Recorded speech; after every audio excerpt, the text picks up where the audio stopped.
Alors, on reprend Vedrat Hashem, on est à la lettre Aleph, toujours, et on va reprendre un Ema et Avata. Alors, par rapport au cours de la dernière fois, il y a deux choses. Effectivement, Marc, tu as raison, il y a une différence entre Ilan et Etz.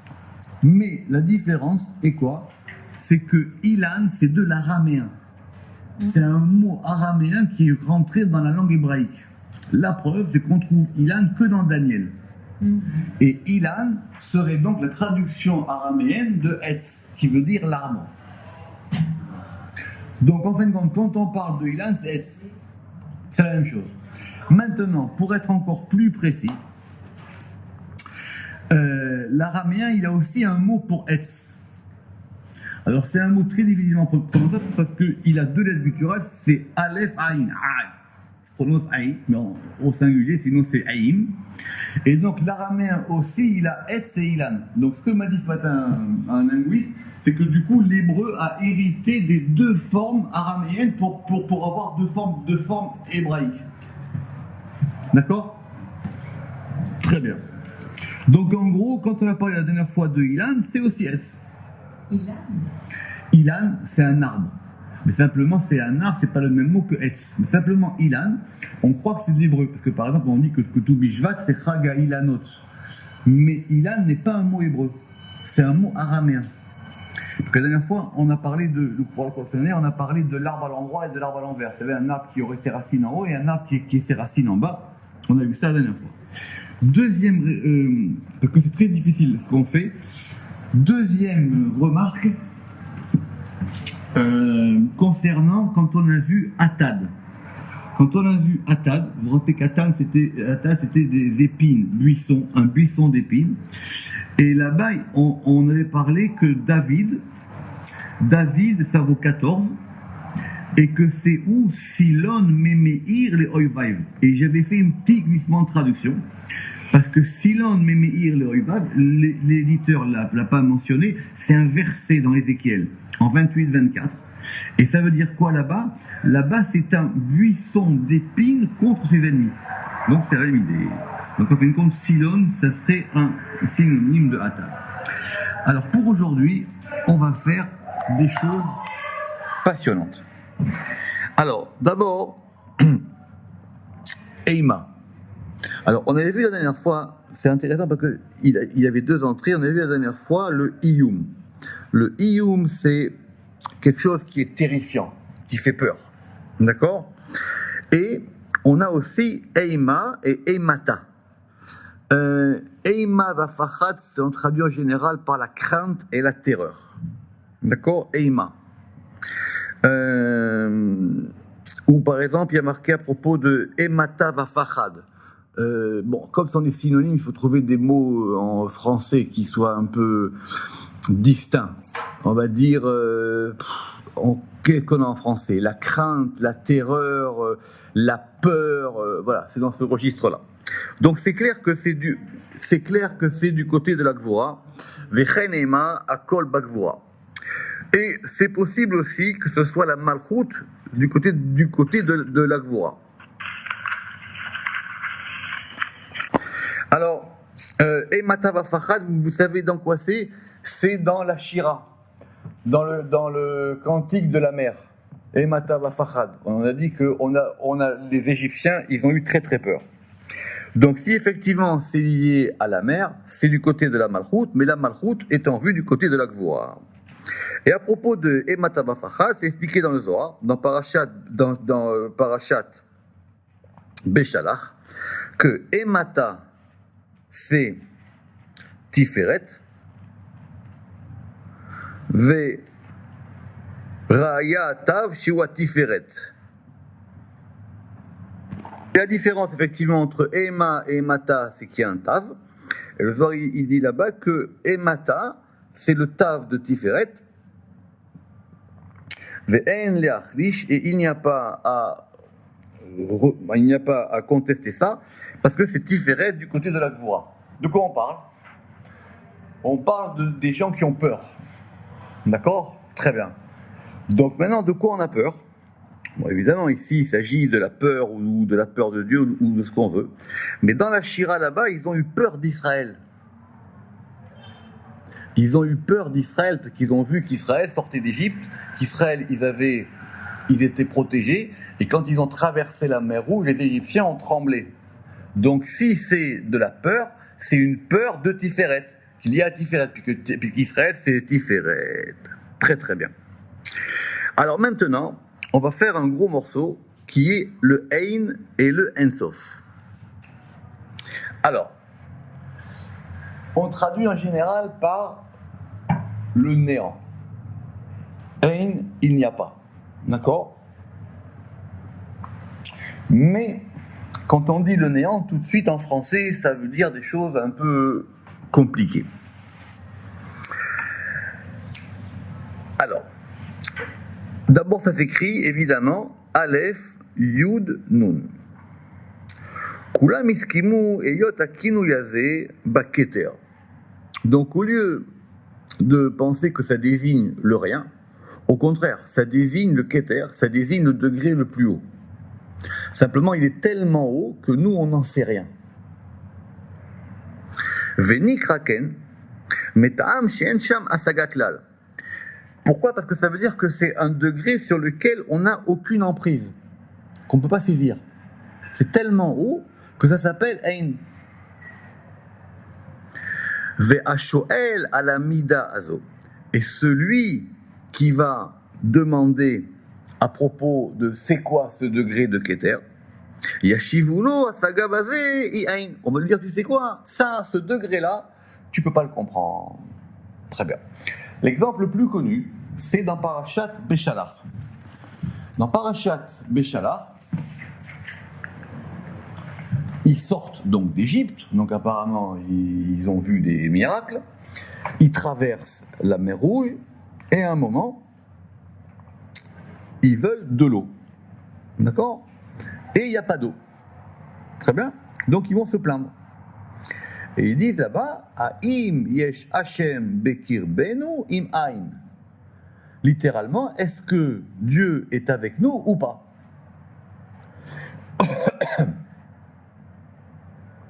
Tout de suite, le Zohar, il dit, c'est pas possible. Ils ne peuvent pas dire est-ce que Dieu est avec nous ou pas. C'est pas ça leur question. Ils sortent d'Égypte, ils ont vu 10 plaies, ils ont traversé la mer Rouge, ils ont vu des tas de choses. Tout d'un coup, ils n'ont pas une crise d'angoisse métaphysique parce qu'on leur a pas donné la limonade. D'accord ? Alors Zohar, il dit que là-bas, la question n'est pas comme ça. Pourquoi ? Parce que la question, elle est quoi ? C'est Haïm yesh Hashem bekir benu. Est-ce qu'il y a Yud Kevavke en notre sein, im aïn, ou est-ce que c'est Keter ? Ils veulent savoir. Ils disent, si c'est un degré, alors il va falloir se battre pour avoir de l'eau, parce que c'est la vie normale.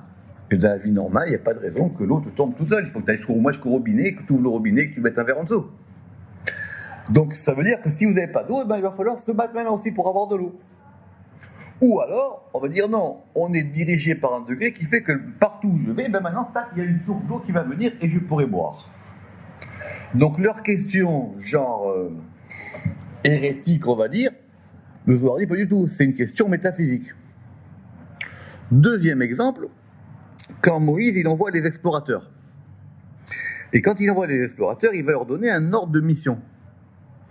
Et dans l'ordre de mission, il leur dit, je vais vous envoyer voir la terre d'Israël et vous allez devoir vérifier pour moi ça ou ça ou ça. Et parmi l'ordre de mission, il va leur dire Ha'im yesh etz im ain. Est-ce qu'il y a un arbre ou l'arbre ou pas ?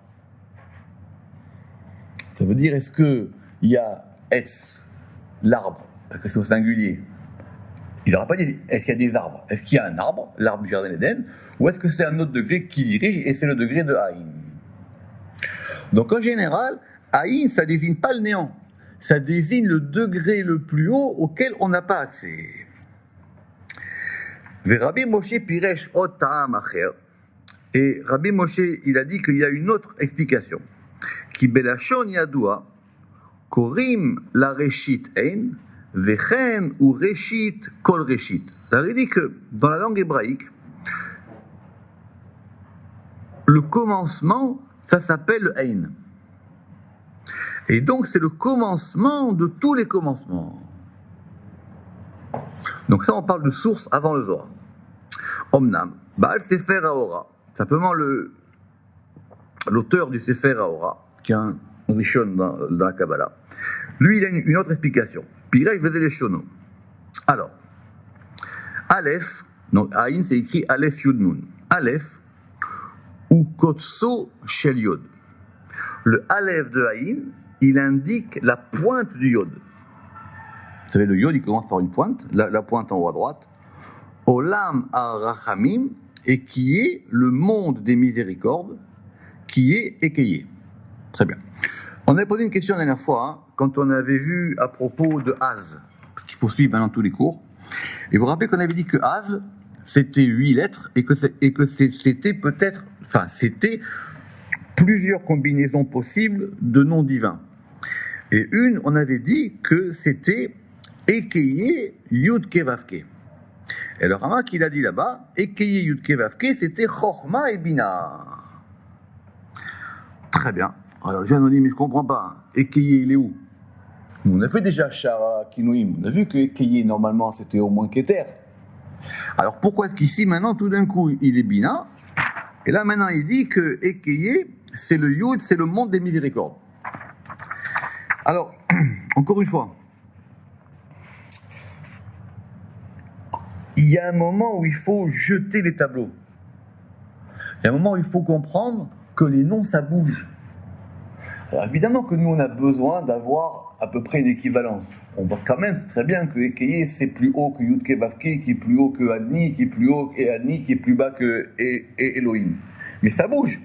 D'ailleurs, la bonne question, c'est que quand on a dit que Ekeye, Yud-Ke Vav-Ke, c'était Bina et Chorma, donc on voit bien ici que Yud-Ke Vav-Ke est Chorma. Ce qu'il a dit, Ekeye, Yud-Ke Vav-Ke, c'est Bina Chorma. Alors la question, elle revient sur elle-même. Donc il faut... C'est vrai que c'est comme quelqu'un qui apprend à marcher. Il va avoir une canne, mais au bout d'un moment, la canne, il faut qu'il la jette. Et il va comprendre que le mouvement de la marche, il est plus complexe que le fait d'avoir une canne tous les 2 pas. Que des fois, il peut aller plus vite et moins vite, des fois, il peut lever un pied plus haut et des fois, il peut lever un pied plus bas.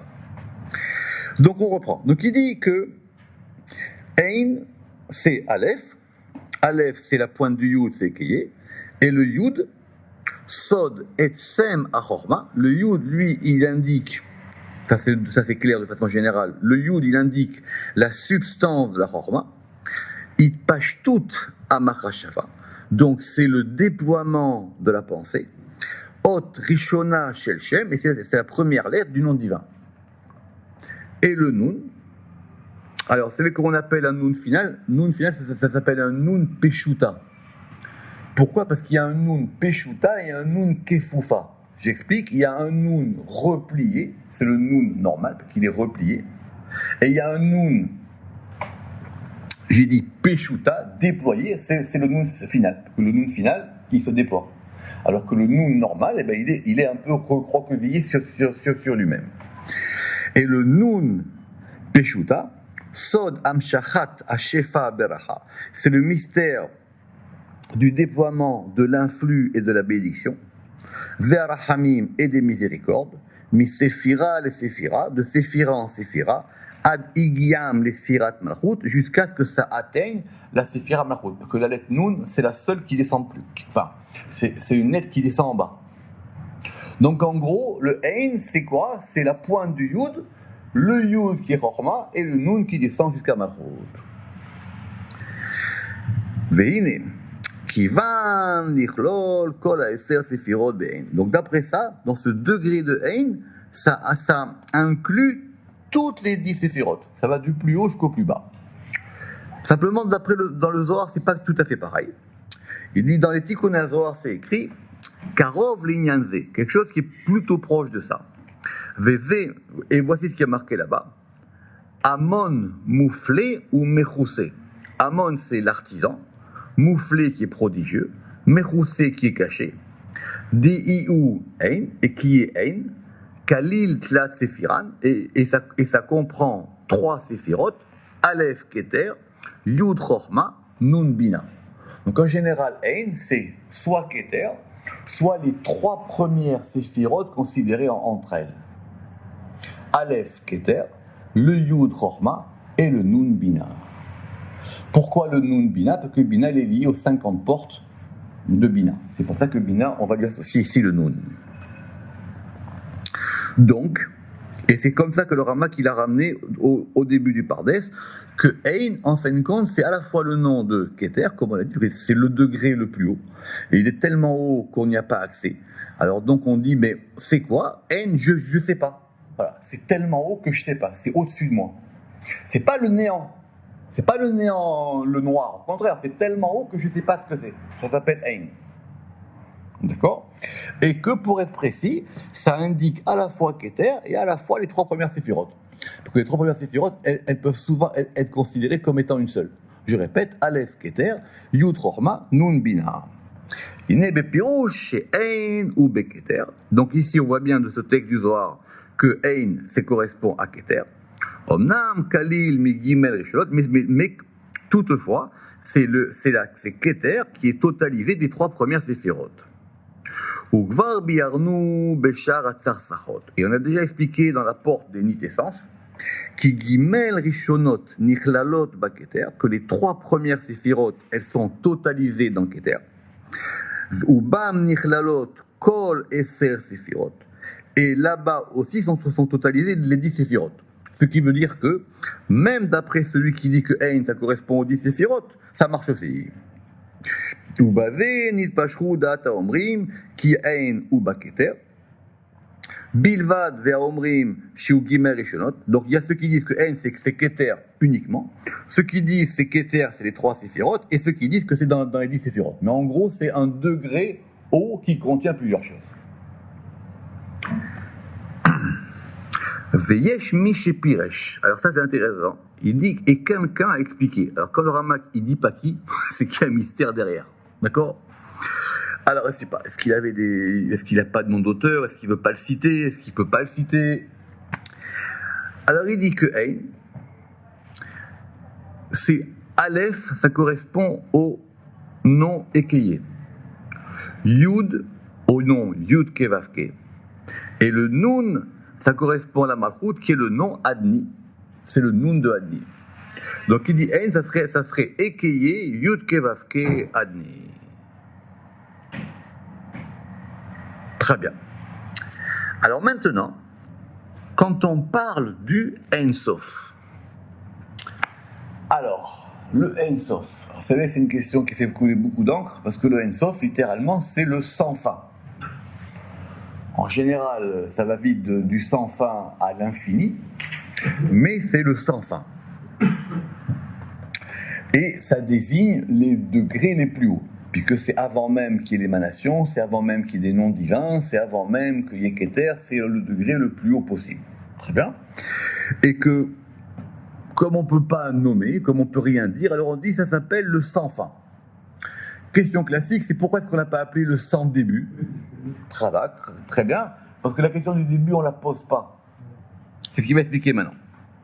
Alors il dit le Ein Sof, ou remez le'ilat ailot.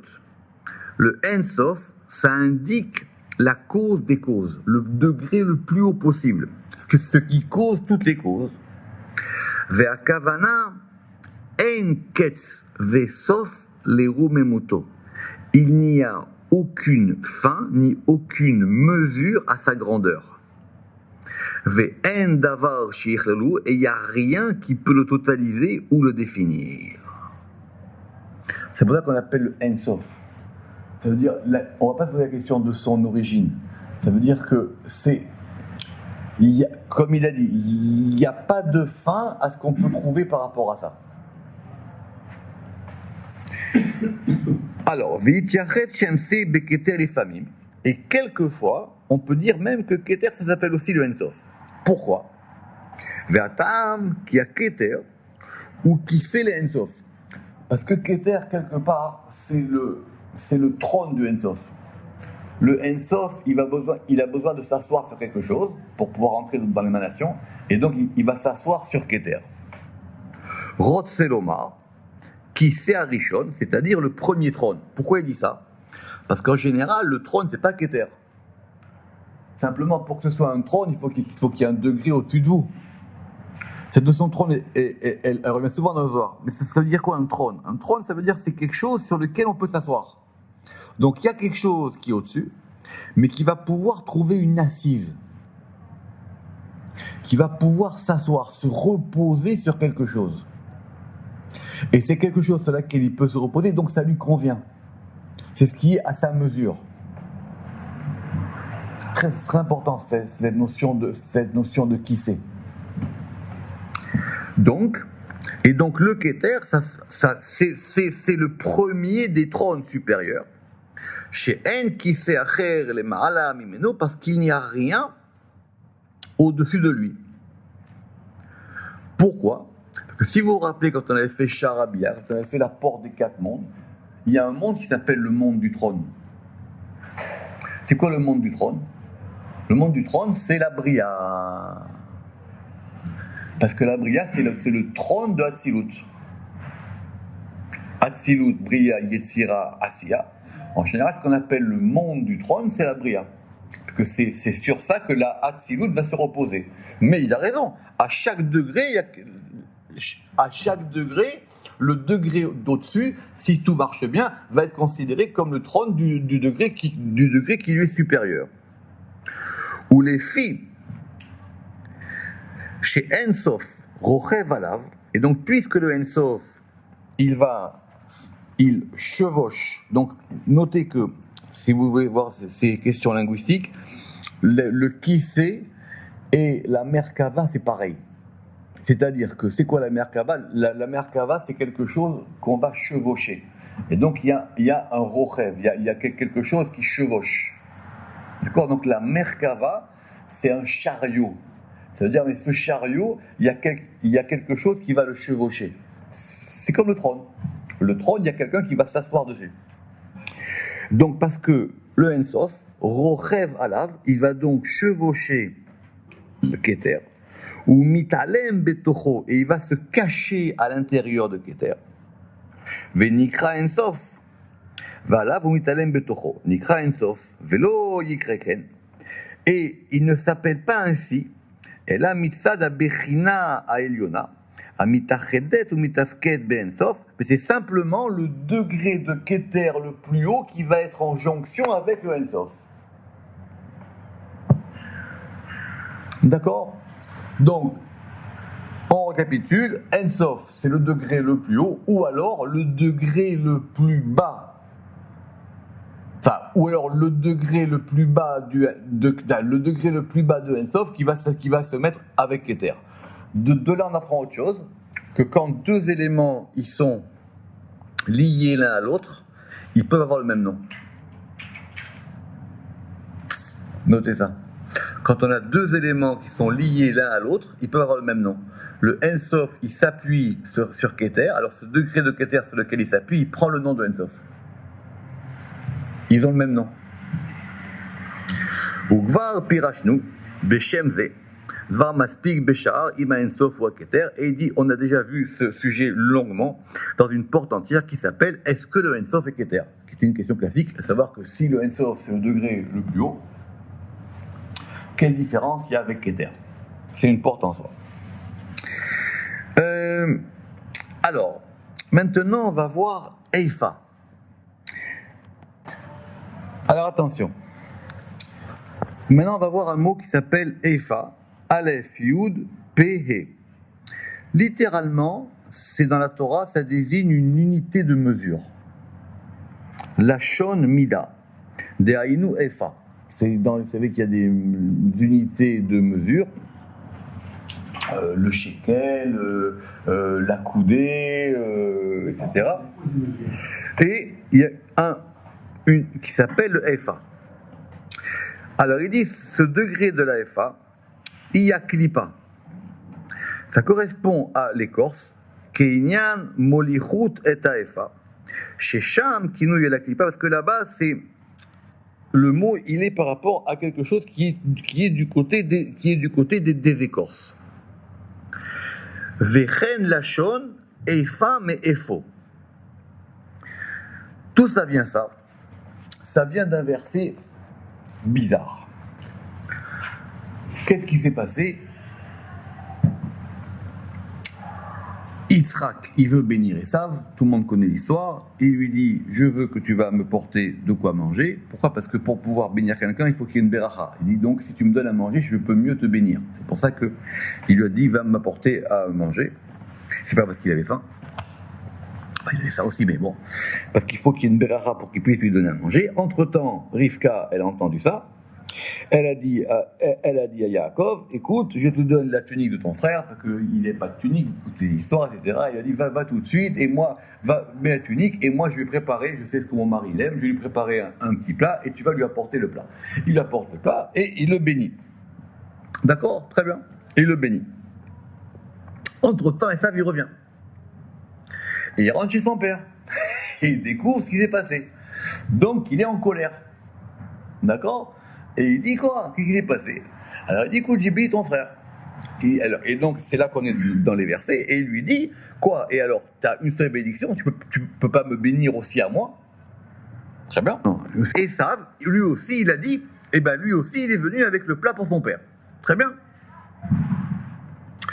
Vayomer lo Yitzhak aviv mi ata. Et Yitzhak lui dit, mais t'es qui toi ? Il dit, mais moi je suis Esav. Donc Yitzhak, il s'est rendu compte qu'il avait béni Yaakov. Vayechad Yitzhak charada gedola ad meod. Et Yitzhak, il s'est mis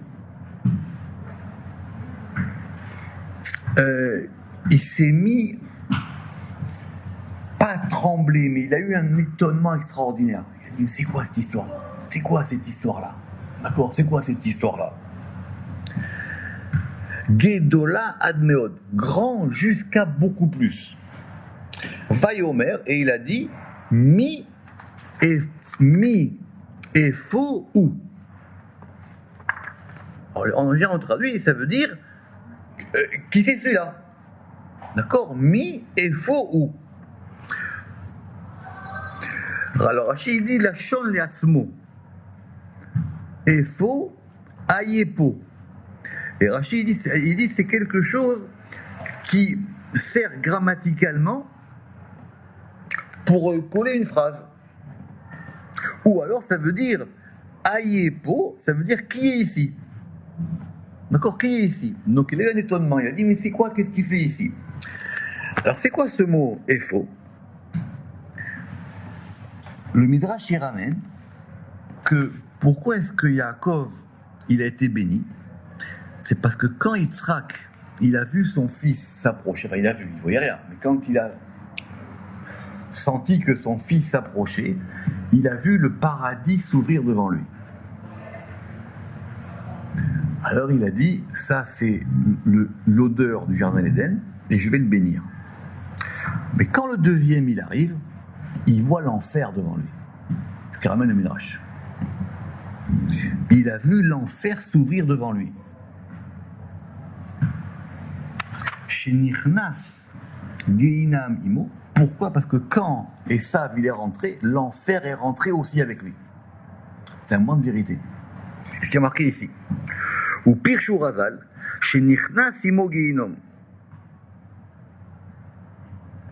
Et donc en gros, quand il dit mi et faux ou, ça veut dire c'est quoi ça ? C'est quoi ça ? Qu'est-ce qu'il arrive ? Qu'est-ce qui arrive devant moi ? Très bien. La question, c'est que parce que quand Isaac, il a senti cette odeur du jardin d'Éden, parce que Yaakov, il avait l'habit de Esav. Et cette jonction de l'intériorité de Jacob et l'habit de Esav, ça a produit le jardin d'Éden. Donc du coup, c'était plus maintenant ses enfants qui est qui. Ce sont deux visions complètement différentes.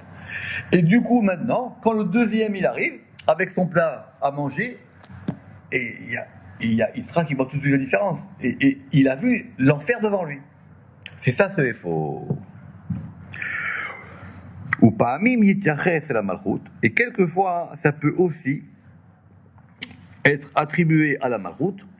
Aval mitzad à af ve'adin, mais du côté la malchut, du côté de la colère et de la rigueur. Vekol en inyan efo nigzar mize, mitzad adin ve'esh achazak. Et donc, chaque fois qu'on a cette racine de Efo, Aleph, Yud, Pehe, ça indique du côté du din et du feu fort. Alors, tant qu'on est dans les mots, on a vu Efo, Aleph, Yud, Pehe.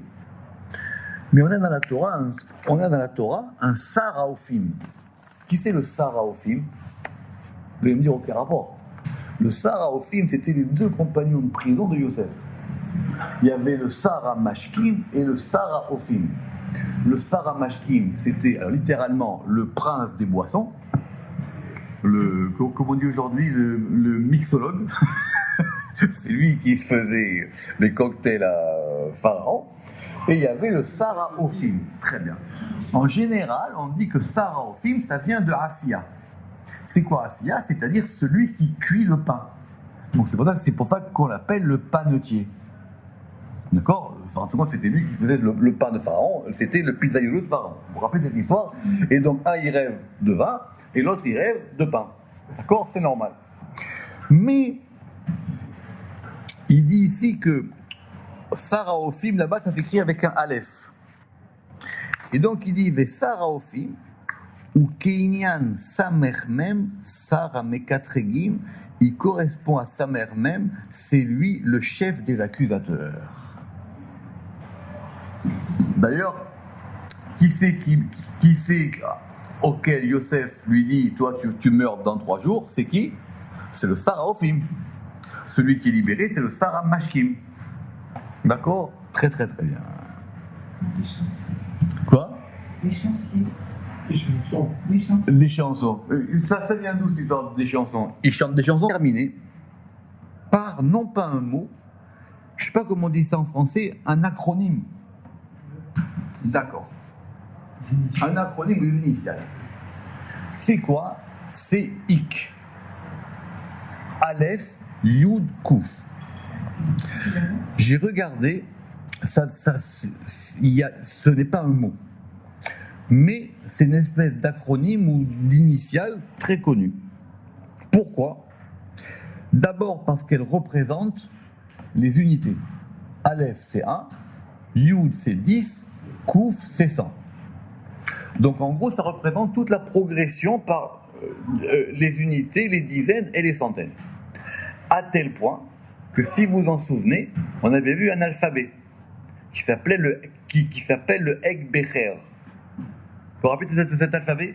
Quand on avait fait le Shem de 42 à partir de Bereshit bara Elohim.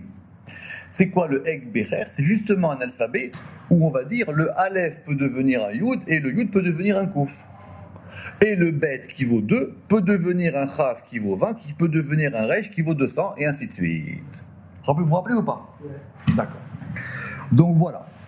Alors maintenant, c'est quoi cette notion de Ek? Pirshu Mefarshim Zal. Imen Aleph en Yud. Imen Yud en Kouf. S'il n'y a pas de Aleph, il n'y a pas de Yud. Et s'il n'y a pas de Yud, il n'y a pas de Kouf. Autrement dit, dès qu'on désigne le 1, on désigne le 10. Dès qu'on désigne le 10, on désigne le 100. D'accord? C'est un grand problème sur comment est-ce qu'on va compter les choses. Et c'est ça qui correspond au principe de Cohen, Lévi et Israël. Il faut toujours qu'il y ait 3 degrés. Et donc, Aleph, c'est Keter. Keter, c'est le Cohen. Chochma, c'est le Yud, c'est Lévi. Et Bina, ici, qui correspond au Kouf, c'est Israël. Ve'imken, et s'il en est ainsi, Israël chayavim le'ashlim bechol yom mehaberachot.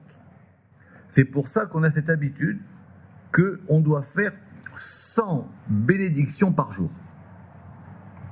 En gros, c'est un Aleph qui va se transformer en Yud, qui va se transformer en 100. Et c'est ça qui va indiquer le degré de la plénitude parfaite de ces degrés. Soit c'est Cohen, Lévi, Israël, soit c'est, comme on a dit, Keter, Chochma et Bina. Et c'est de là qu'on vient, cette histoire qu'il faut faire 100 bénédictions par jour. Ou Minamea, et de ces 100, on en donne 10 au Lévi, c'est-à-dire parce que 100 c'est un dixième, parce que 10 c'est un dixième de 100, et le Lévi il va en donner un dixième au Cohen, et qui fait le 1. En même temps, c'est un principe de circulation. Nous, on a 100 bénédictions, on en donne 10 au Lévi, et le Lévi, lui, il va en donner aussi un dixième au Cohen.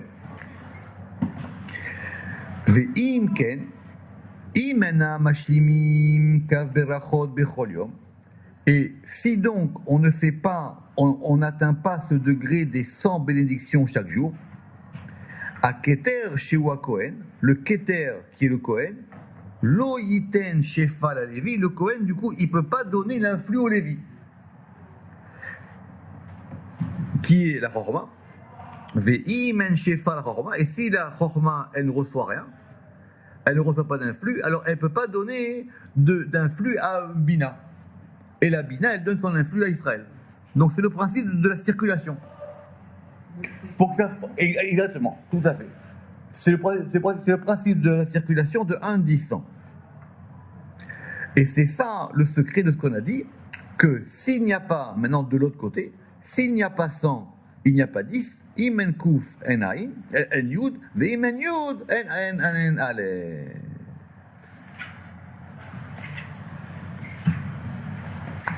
Autre explication.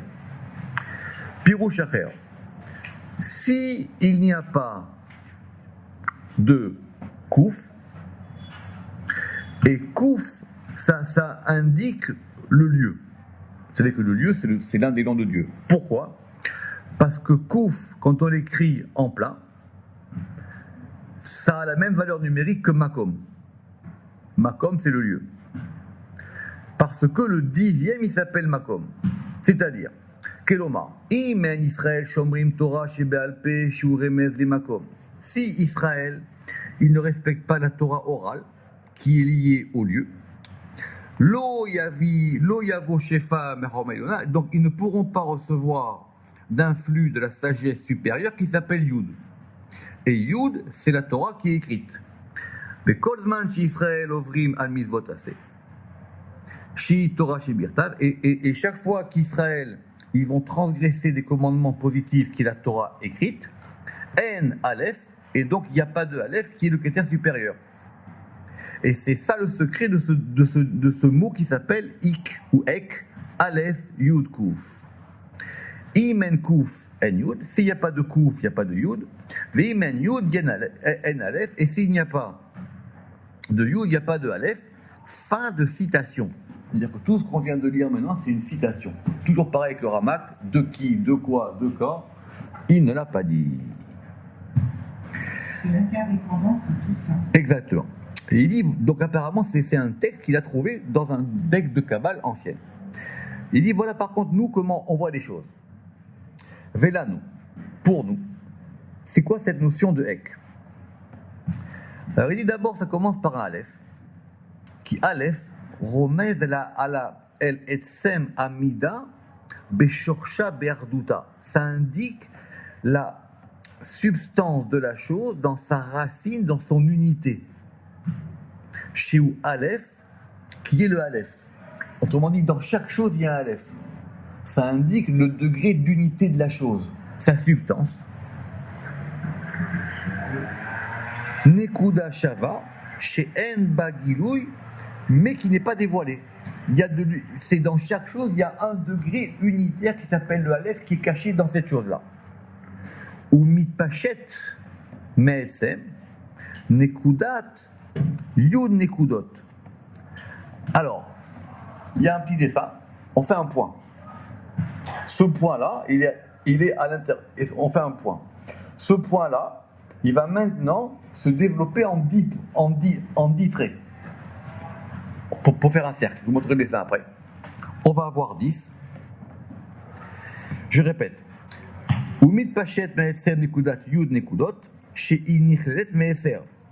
Et qui vont être chacun de 10. Et ces 10 points, en fin de compte, c'est 1 qui va produire 10. Maintenant, ces 10-là, ils recouvrent le 1. Et ces 10-là, ils font en 10 et ça fait 100. 1, 10, 100. Veod. Et de plus, Yud Nekudot Tele. Et ces 10 points-là, Mitpashtot Veniclalot Kol Echad Yud. Et donc, chacun de ces Yud-là, il va se déployer en 10 et ça va faire 100. Et Veota Makouf, et ces 100-là, Em Levouch El Yud Nekudot Betsura Amesuret Emana. Et donc, et ces 100-là, ce sont des points qui vont recouvrir. Donc, c'est comme si vous imaginez, il y a un Aleph, il y a un point. Ce point, il va faire 10 Yud, et ces 10 Yud, ils vont faire chacun 10 Yud.